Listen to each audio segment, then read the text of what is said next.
OCD है, चाहे depression है, चाहे एंजाइटी है, कोई भी मानसिक जो डिसऑर्डर है वो हमारी थिंकिंग से स्टार्ट होता है। सबसे पहले विचार होते हैं, वो विचार हमें बार बार आते रहते हैं, उससे हमारे इमोशंस बनते हैं, हमारी जो फीलिंग्स है, मूड बनता है, और वही मूड एक्शन में कन्वर्ट हो जाता है, और वही एक्शन हमारी आदतें बन जाता है, और आदतें हमारा जीवन निर्धारित करती हैं। एपीजे अब्दुल कलाम ने एक बात कही थी कि इंसान अपना भविष्य नहीं बदल सकता, लेकिन अपनी आदतें बदल सकता है, और आदतें इंसान का भविष्य बदल देती है। तो हमें अपनी आदतों को बदलना है। तो आदतों को बदलने के लिए हमें अपने मूड को बदलना होगा, और मूड को बदलने के लिए हमें अपने विचारों को बदलना होगा। तो सबसे पहले ये देखना होगा कि ये विचार हमसे अलग हैं, ये मूड हमसे अलग हैं, ये सारी चीज़ें हमसे अलग हैं, कि हमारा इससे नाता नहीं है। तो सवाल ये उठता है कि हम हैं फिर क्या, हम क्या हैं। तो इसका एक ओवरव्यू लेते हैं, इसे ही हम कहेंगे रीबर्थ मेडिटेशन। मैं अलग हूँ, विचार अलग है। हाँ, रीबर्थ। हम यही सोचते हैं ना कि बचपन में हमने जहाँ से सीखना स्टार्ट किया है, वहीं से हमारी लर्निंग स्टार्ट हुई है, और हमें डेट ऑफ बर्थ पता चली है, वही हमारा जन्म है। और उसके बाद हमारी सूचनाएं, उसके बाद हमारे अचेतन मन में सूचनाएं आती गई, मेमोरी बनती गई, यही हमारा जीवन है। क्या इससे अलग है कुछ? इससे अलग नहीं है। लेकिन इसका आज साक्षात अगर हमें पता लग जाए कि मैं वास्तव में क्या हूँ और मैं क्या कर रहा हूँ, और जब हम नज़दीक जाते हैं ना मृत्यु के, तब हमें बड़ा मलाल होता है कि काश हम समय रहते अपने आप को खुश रख पाते, समय रहते इस मानसिक परेशानी के दुष्चक्कर से छूट पाते। तो उस दुष्चक्कर से छूटने का उपाय क्या है कि हमें इन विचारों से अलग होना है, इन भावनाओं से अलग होना है। तो इससे अलग होने के लिए जैसे जैसे मैं इंस्ट्रक्शन देता जाऊँ, आप वैसे वैसे फॉलो करते जाएंगे। तो आंखें बंद कर लीजिए।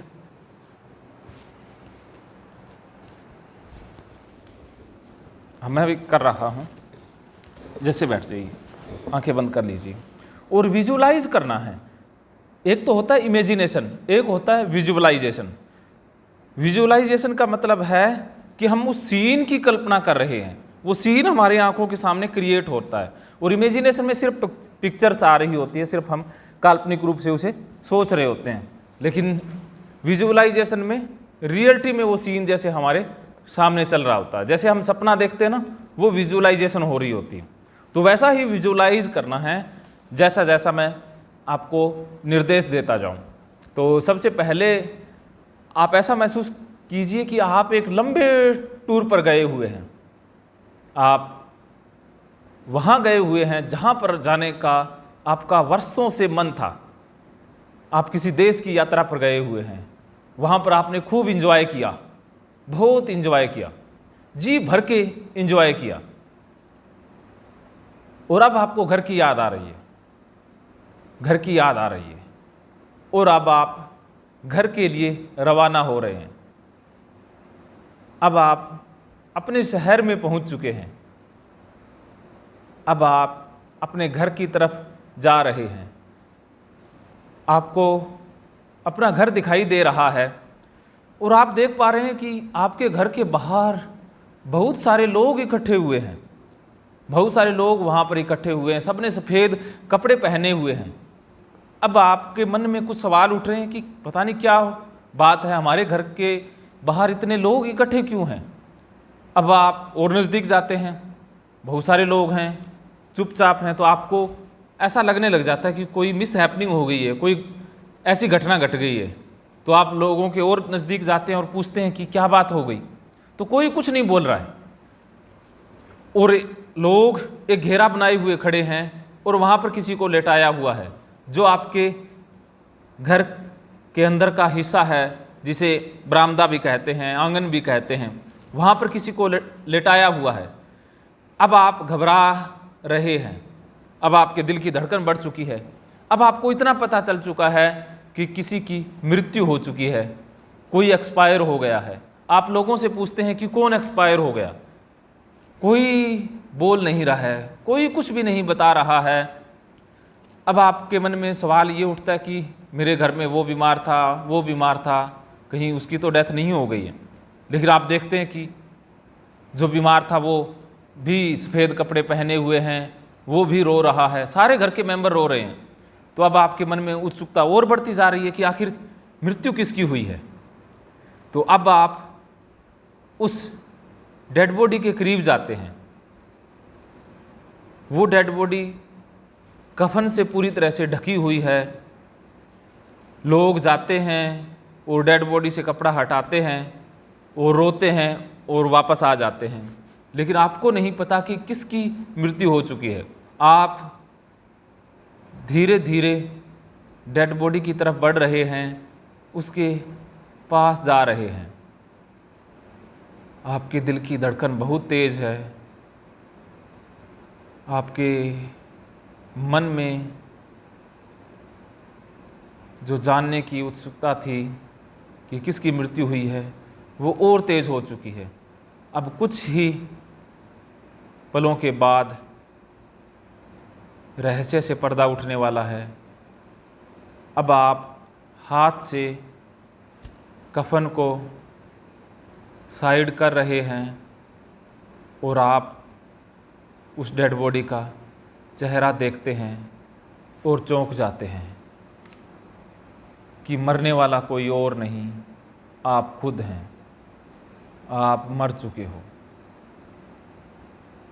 अब आप लोगों को बताते हैं कि मैं तो ज़िंदा हूँ, लेकिन कोई भी आपकी बात नहीं सुन रहा है।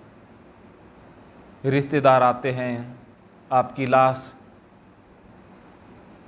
के ऊपर सिर रखते हैं, हाथ रखते हैं, हिलाने की कोशिश करते हैं और रोते हैं और चले जाते हैं। आप ये खौफनाक मंज़र देख रहे हो। अब आपकी आंखों में आंसू है कि मैं मर चुका हूँ। अब पंडित जी आते हैं, वो आपके मृतक शरीर से कपड़े उतारते हैं और कफन में लपेट देते हैं और साथ ही साथ वो आपकी डेड बॉडी को नहला भी रहे हैं। नहलाते हैं, शैम्पू करते हैं, शैम्पू से नहलाते हैं कि अंतिम इच्छा भी पूरी कर देते हैं। और आपको ओसीडी थी तो आपके हाथों को भी वो साबुन से धोते हैं कि चलो अंतिम इच्छा भी पूरी कर देते हैं। सारे शरीर को आपके साबुन से वो साफ़ करते हैं और तौलिए से पोंछते हैं और कफन में लपेट देते हैं और अर्थी के ऊपर आपको लिटाया जा रहा है। अब आपके घर में से कोई एक मेंबर घोषणा करता है कि किसी ने भी आपके अंतिम दर्शन करने हैं तो कर लें, उसके बाद आपको शमशान घाट में ले जाया जाएगा।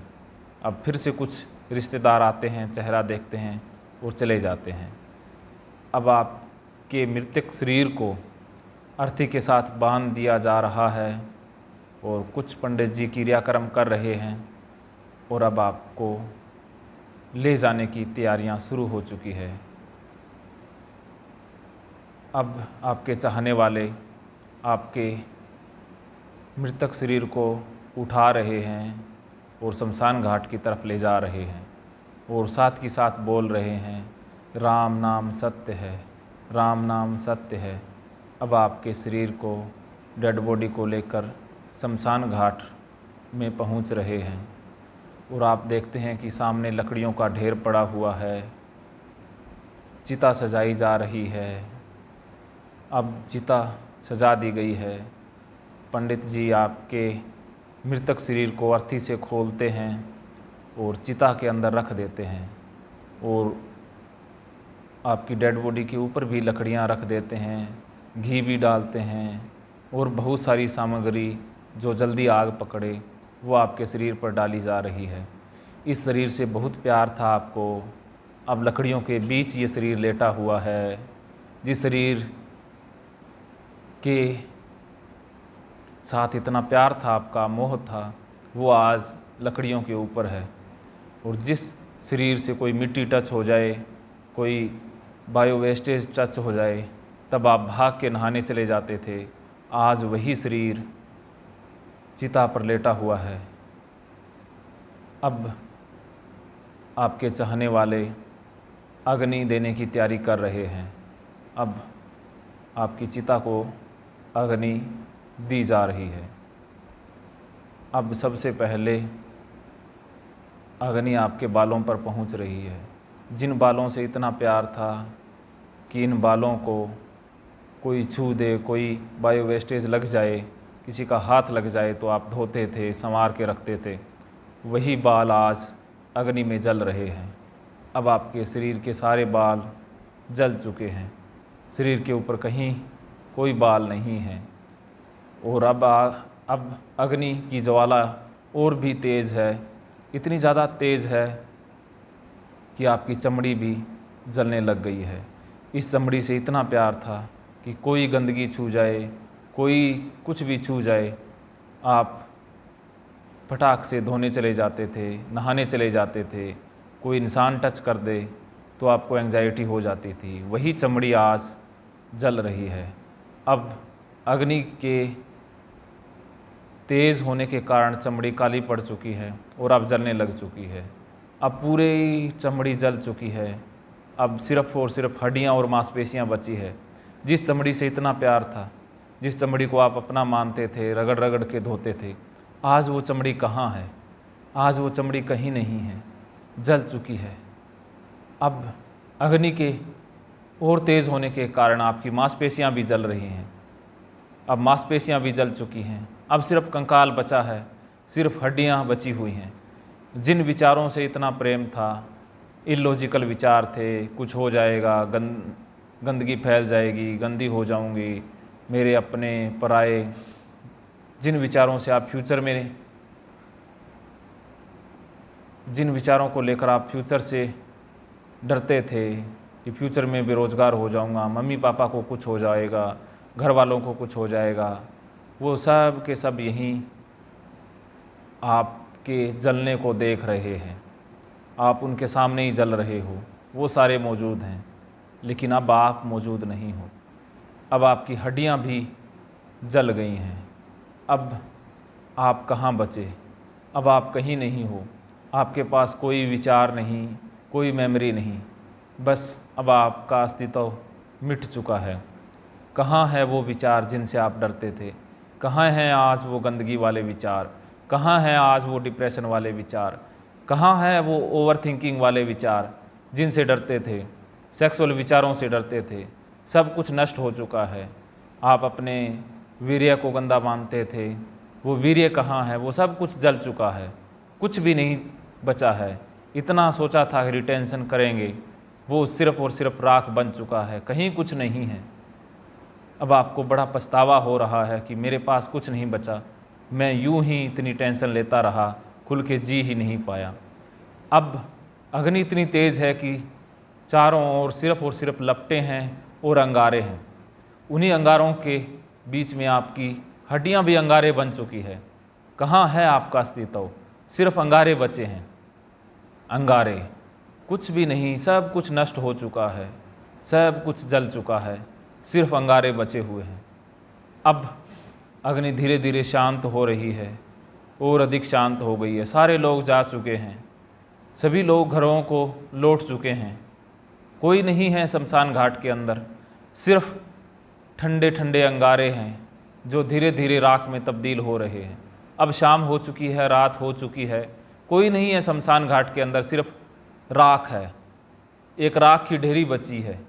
अब आप कहाँ हैं? कहाँ हैं आपके विचार? कहाँ है आपकी गंदगी? कहाँ है आपकी ओवर थिंकिंग?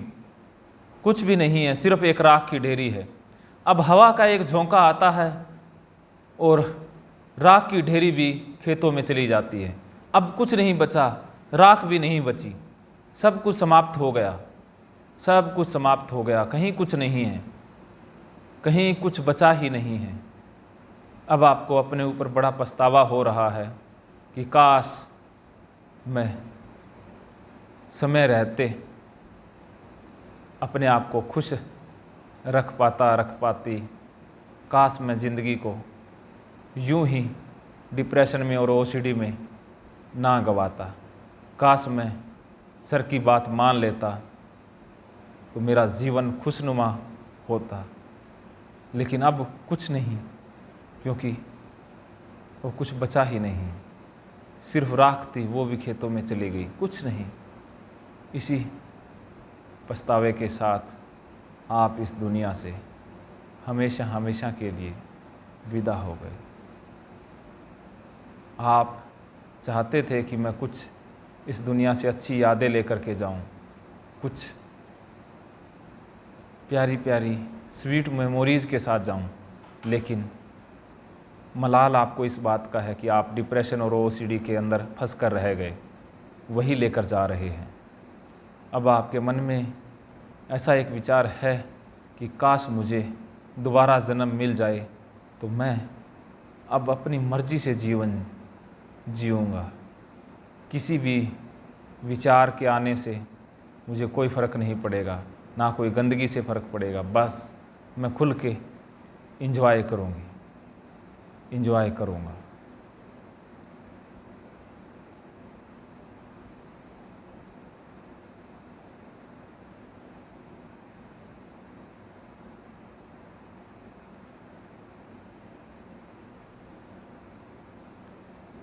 रोना आ रहा है, रो लीजिए।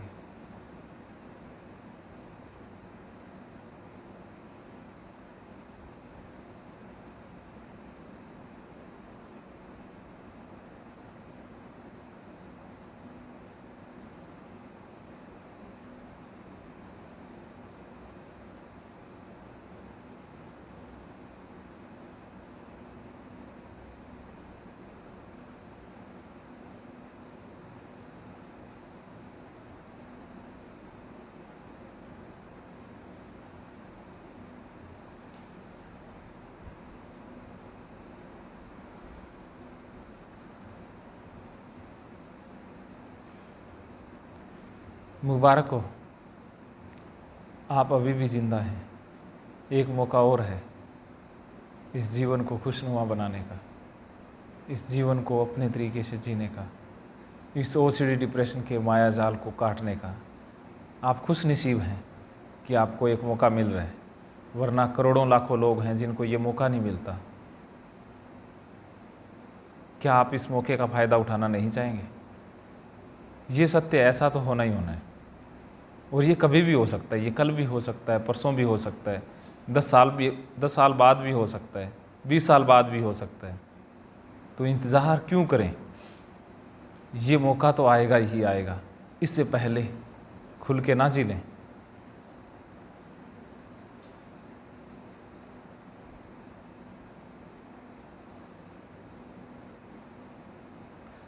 चुनाव हमारे सामने, करना क्या है हमारे हाथ में, सिर्फ और सिर्फ हमारे हाथ में। कहते हैं ना, हमारे सामने चौराहा है, एक तरफ ओसीडी का रास्ता है, एक तरफ डिप्रेशन का है, एक तरफ परेशानियों का है, एक तरफ खुशी का है। कौन से रास्ते पर चलना है? और सभी रास्ते मिलेंगे एक ही मंजिल पर, एक ही मंजिल पर, वो है मृत्यु। वहीं जाकर सब कुछ समाप्त होना है। तो अब आपके हाथ में चॉइस है कि आप ओसीडी से सफ़र करके मरना चाहते हैं, डिप्रेशन से जूझ करके मरना चाहते हैं, या परेशानियों से घिर करके मरना चाहते हैं, या खुशी के साथ मरना चाहते हैं। मरना तो है ही। सोचो किस चीज़ का चुनाव करोगे आप? हैं? तो किसने रोका है? ये विचार तो अग्नि के हवाले हो ही जाने। ये दिमाग ही नहीं बचेगा, ये माइंड भी नहीं बचने वाला। ये शरीर बचेगा? आइंस्टीन का नहीं बचा, APJ अब्दुल कलाम का नहीं बचा, कृष्ण का नहीं बचा, राम का नहीं बचा। किसी का शरीर बचा? किसी का दिमाग बचा? किसी के विचार बचे? तो हमारे बचेंगे। हाँ जितेंद्र, क्या सोच रहे हो? हैं? तो ज़िंदगी को बोझिल बनाने की ज़रूरत है? हैं? एक दिन और बचा हुआ है, हंस लेते हैं, खूब एंजॉय कर लेते हैं, क्या नहीं? देखो, ये ना हमें एहसास हो जाए ना ज़िंदगी का कि ज़िंदगी ख़त्म हो जानी है, बस ये एहसास ज़रूरी है। इसके बगैर कोई सच नहीं है। ये एहसास बहुत कम लोगों को हो पाता है, वरना लोग तो ईगो में, अहंकार में, एक धुन में, एक नशे में जीते जाते हैं ना। कितनी दुनिया में हज़ारों करोड़ों लोग होंगे, वो एक नशे में जी रहे हैं ना। चाहे भिखारी हो, बननी तो मिट्टी है ना, चाहे राजा हो, बननी तो मिट्टी है ना। खुदा का दिया हुआ सब कुछ है, जो हमारे पास है इतना तो लाखों करोड़ों लोगों के पास है भी नहीं।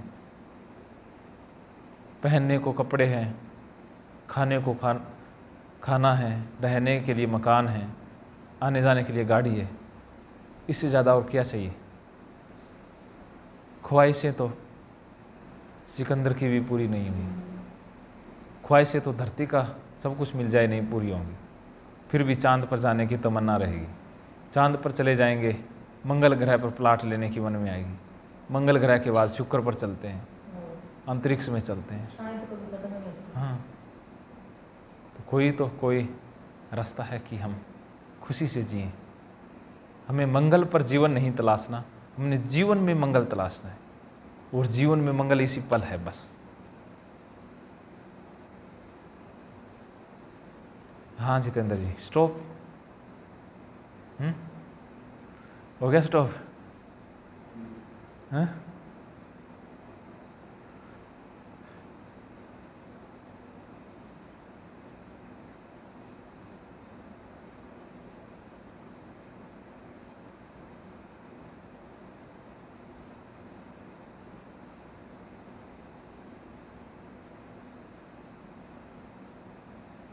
क्या सोच रहे हो शिवा जी? मतलब कोशिश तो हम भी करते हैं, कुछ नहीं, कोई नहीं रोक रहा, अड़चने आती हैं, कोई अड़चन नहीं। दिमाग मतलब मन उलझा भी देता है बस। कोई बात नहीं, बोलो जाने दो। मन अलग है, हम अलग हैं, बस ये विचार मन के हैं, हमारे नहीं।